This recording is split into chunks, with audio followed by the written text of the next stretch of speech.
Hello বন্ধুরা, সবাইকে শুভ দুপুর। সবাই কেমন আছো? আশা করি সবাই ভালো আছো। তো আজকে একটা নতুন রেসিপি, তোমরা আগে খেয়েছো কিনা জানি না, তো আমাদের অনেকবার রান্না করে খেয়েছি। তাই একজন বলল যে রেসিপি একটা শেয়ার করতে, তাই করলাম। তো এই যে দেখো আজকে কি রান্না করব। এই যে ডিম, 4টা ডিমকে পেঁয়াজ কুচি দিয়ে ফাটিয়ে রেখেছি। আর এই যে এখানে আছে জিরে বাটা, আদা রসুন বাটা, পেঁয়াজ বাটা, আর এই যে লঙ্কা গুঁড়ো, হলদি গুঁড়ো, আর এক সাইডে টমেটো কুচি রেখেছি। ঠিক আছে। তো আর এই যে এখানে আলু কেটে নুন মাখিয়ে রেখেছি। আলুটা এরকম ছোট ছোট কাটতে হবে, তবে ভালো লাগবে, রান্নাটা দেখতেও ভালো লাগবে। তো কেটে রেখেছি।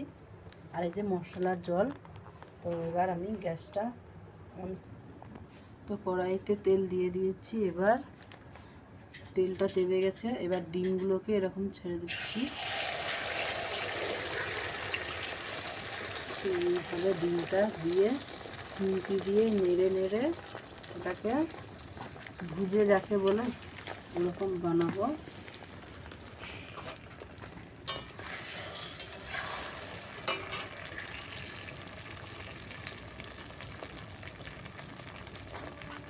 তো এরকম করে অবশ্যই খেয়ে একবার রান্না করে খেয়ে দেখবে কেমন লাগে। তো আমরা প্রায় অনেকবার রান্না করে খেয়েছি, খুব ভালোই লেগেছে। আর একটু তেল দিয়ে দিচ্ছি, কারণ ডিমটা পুরোটা ছোট ছোট টুকরো করব। ডিমটাকে ছোট ছোট টুকরো করে ডিমটাকে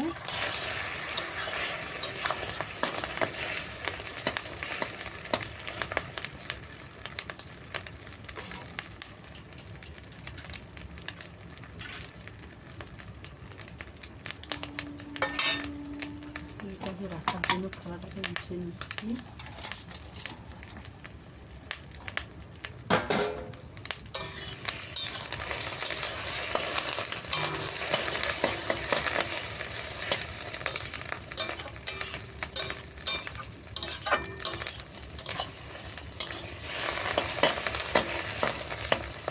তো এরকম করে ডিমটাকে ভেজে নেব।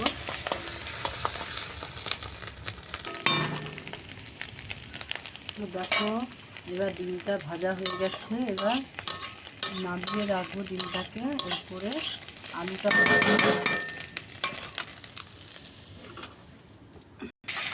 তো আলুটা এবার ভেজে নিচ্ছি।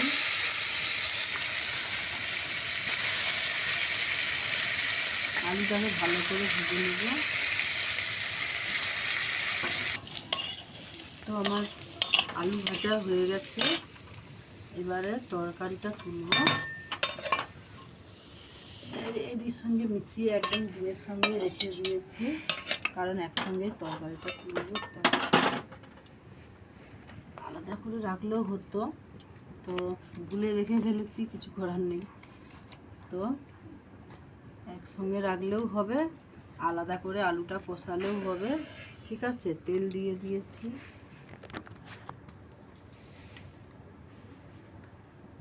টমেটো দিয়ে দিচ্ছি।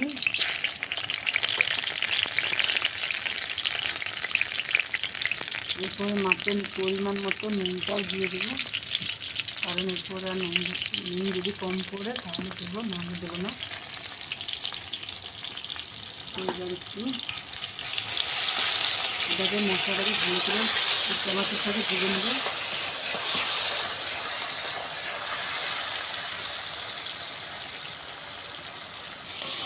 তো দেখো টমেটোটা গলে গেছে। এবার মশলাগুলো দিয়ে দিচ্ছি।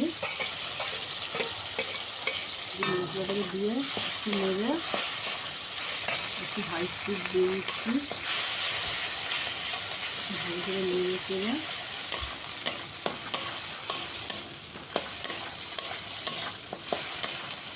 জিরা এতে দেওয়া আছে, তাই বেশি নাড়া যাবে না, কারণ কিছু লাগবে। এবার একটু করে অল্প করে জল দিয়ে দিচ্ছি।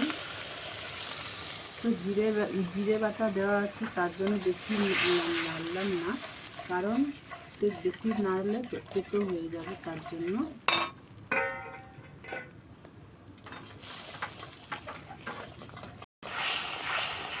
তো মশলাটা ফুটে গেছে। এবারে এই ভাজাগুলোকে সব একটু দিয়ে দেবো। দেওয়ার পরে একটু ভালো করে নেড়ে নেব।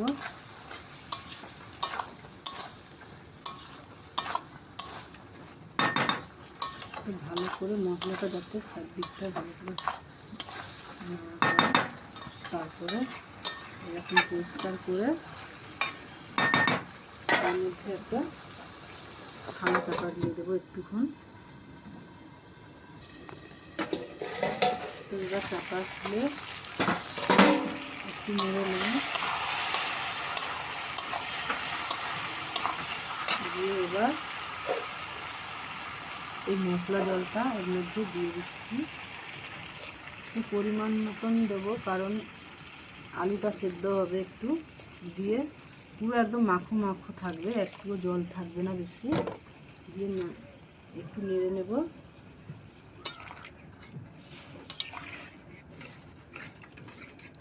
তো জল দিয়ে দিয়েছি, এবার একটু নেড়ে এর মধ্যে থালা চাপা দিয়ে দিচ্ছি, কারণ আলুটা সেদ্ধ হবে। তো দেখো বন্ধুরা, এই যে তরকারি কালারটা কেমন এসছে। তো এখনও জল মরবে, কারণ এখনও আলু সেদ্ধ হয়নি। তো চাপা দিয়ে রাখছি, আবার পরে তো দেখি বন্ধুরা হয়েছে কি না। তো প্রায় হয়ে এসছে, মানে প্রায় হয়ে এসছে নয়, প্রায় হয়ে গেছে, আলু সেদ্ধ হয়ে গেছে। তো আলুগুলো একটু ঘুঁটে দিয়ে নিচ্ছি। তো আজকে রান্না এই পর্যন্তই। তো আজকে শুধু রান্না করেছি এই তরকারিটাই নয়, তো আজকে রান্না করেছি এই যে, তো আজকে রান্না করেছি তো এই যে ডাল করব আর ডিমের তরকারি। আর আমার ছেলে দেখো একটা মাছ ধরেছিল, আমার ছেলে আর ছেলের বন্ধু মিলে, তো দুজনে ভাগ করেছে মাছটাকে, তাই মাছটাকে ভেজে রেখেছি। তো আজকের রান্না এই পর্যন্ত। তো কেমন হয়েছে রেসিপিটা অবশ্যই কমেন্টে জানিও। টাটা।